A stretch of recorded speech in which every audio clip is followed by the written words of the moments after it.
In this video, I'm going to show you how to log on to your Deutsche Bank online via the banking app. If you find this video helpful, please consider to like this video and subscribe to my channel. In saying that, let's just jump straight into the video.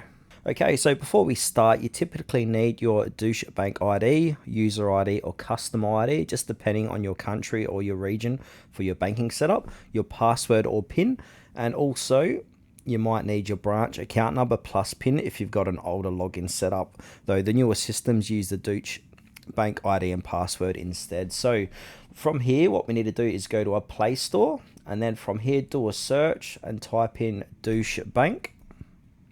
And once we've done that, we want to scroll down and make sure to download the correct one. So this one, it's here, Deutsche Bank, from Deutsche Bank AG. It's got over 1 million downloads and close to 110,000 reviews. So go ahead and download and install that, and then go ahead and open it up for the first time.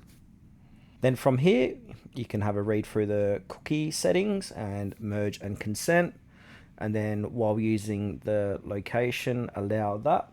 And then from here, it's a blank screen on here, but basically on my screen, it says we need to go ahead and add in your Deutsche Bank ID, or you can log in with the branch and account and PIN. So yeah, you got either or. If you want to do the Deutsche Bank, add in your Deutsche Bank ID or log in with your branch. Then once you've put in your Deutsche Bank ID or your branch, just go ahead and put in your password, and your phone might get sent a 6 or 8 digit verification, or you might get an email. Just go ahead and add that verification in. From there, you're going to successfully log into your Deutsche Bank.